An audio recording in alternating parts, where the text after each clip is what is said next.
E aí, gente, beleza? Hoje eu vou contar pra vocês a história real do serial killer que inspirou o filme O Enfermeiro da Noite. Esse filme foi lançado pela Netflix em 11 de setembro desse ano, 2022. Fiquem aqui comigo para saber um pouco mais sobre esse caso. Deem um like, comentem e se inscrevam aqui no canal. Eu sou o Mertz, do canal O Mertz, e bora pro vídeo. Charles Edmund Cullen nasceu em 22 de fevereiro de 1960, em Nova Jersey. Ele era o mais novo de 8 irmãos e seu pai faleceu quando ele tinha cerca de 7 meses de idade. Charles tentou suicídio a primeira vez aos 9 anos, e segundo ele, foi porque, como ele mesmo descreveu, sua infância era infeliz. Quando Charles tinha 17 anos, no ano de 1977, a mãe dele, infelizmente, faleceu em um acidente de carro no qual a irmã dele era motorista.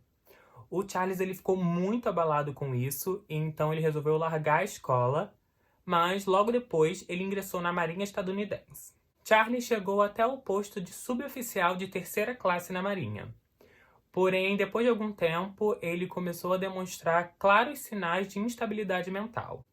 No decorrer de alguns anos, Charles tentou suicídio cerca de 7 vezes, mas ainda assim, no ano de 1984, ele recebeu alta médica da Marinha. Depois disso, Charles entrou para a Mountainside Hospital School of Nursing, uma escola de enfermagem onde ele era o único homem. Algum tempo depois, ele foi eleito presidente da turma de enfermagem. Em 1987, ele se formou e começou a trabalhar no hospital St. Barnabas Medical Center, que hoje em dia tem outro nome, e eu não vou dizer porque eu não sei se pode ou se não pode dizer aqui, vai que tá algum problema. Eu prefiro não comentar o nome atual, mas jogando no Google vocês sabem. O St. Barnabas, onde ele trabalhou, ele se localizava em Nova Jersey, como, se eu não me engano, todos os outros hospitais que ele chegou a trabalhar. Charles fez a primeira vítima em 11 de junho de 1988, no St. Barnabas. Ele fez essa vítima administrando uma dose letal de medicamento no juiz John Iengo, resultando em uma overdose medicamentosa. Anos depois que ele já tinha sido preso, ele admitiu que fez mais vítimas nesse hospital. Em 1992, o St. Barnabas ele fez uma investigação interna de quem poderia estar contaminando essas bolsas de soro com essas medicações e causando essas mortes. E essa investigação levou até Charles, que teve que deixar o emprego no hospital. Lembrando, gente, que nessa época, não só nessa época, né, a gente vê isso até hoje em dia, os hospitais têm muito medo de sujar os nomes, então, pelo que eu entendi, assim, da pesquisa que eu fiz, eles não fizeram nenhum tipo de alerta ou algo do tipo, porque o hospital poderia, não só esse, os outros também, poderia ser processado pelos parentes dos pacientes que foram, infelizmente, assassinados por Charles, né? Ele conseguiu um novo emprego no Warren Hospital. Gente, eu não sei pronunciar direito os nomes, então desculpa qualquer coisa, tá? E lá ele assassinou 3 idosas também com overdose de medicamentos.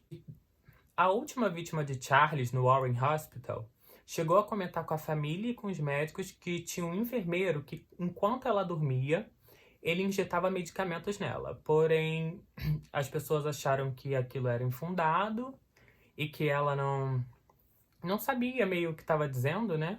Não acreditaram nela. O Charles ele chegou a pensar em abandonar a enfermagem em 1993.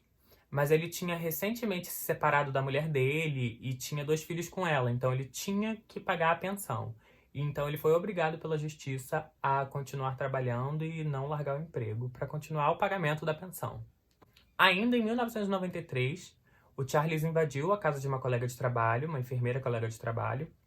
Obviamente ela denunciou isso e ele foi condenado a 1 ano em liberdade condicional. Ainda em 93, depois de ter tentado desistir da enfermagem, ter invadido a casa da colega, o Charles ele tentou suicídio de novo. Ele passou por 2 instituições psiquiátricas, mas ainda assim, no final de 93, ele tentou suicídio mais 2 vezes e acabou saindo do Warren Hospital. Depois de todo esse rolê dele ter tentado suicídio de novo e ter saído do Warren Hospital, ele entrou pro Hunterdon Medical Center, onde, segundo ele trabalhou durante 3 anos e nos 2 primeiros anos ele não cometeu nenhum tipo de crime. Mas no ano de 1996, no 3º ano dele trabalhando no Hunterdon, ele matou cerca de 5 pacientes, da mesma forma das suas vítimas anteriores. overdose. Depois dele ter saído do Hunterdon, ele foi trabalhar no Morristown Memorial Center, só que lá ele trabalhou durante pouco tempo porque foi demitido por baixo desempenho. Em 1998, ele foi para o Liberty Nurse and Rehabilitation Center. Lá, ele foi visto entrando com seringas em um quarto e foi acusado de drogar os pacientes. Inclusive, um desses pacientes que ele tentou administrar essa medicação, meio que lutou com ele e acabou com o braço quebrado. Mas, felizmente, ele não conseguiu administrar essas medicações nesse paciente. Charlie chegou a fazer uma vítima nesse hospital, porém ele conseguiu que a culpa caísse em cima de uma outra enfermeira. Ainda em 98, Charlie saiu do Liberty e foi trabalhar no Hospital Easton, onde trabalhou até março de 99. Lá ele fez também uma vítima, ele assassinou um paciente, mas não conseguiram comprovar que foi ele. Depois do Easton, ele foi para o Somerset Medical Center, onde ficou um pouquinho mais de um ano e fez cerca de 13 vítimas. Charles finalmente foi preso em 12 de dezembro de 2003, enquanto ele ainda trabalhava no Somerset. Mas ele só foi condenado no ano de 2006 e a sentença dele foi de 11 prisões perpétuas. Ele assumiu cerca de 40 vítimas, porém tem especulações de que tenham sido mais de 300.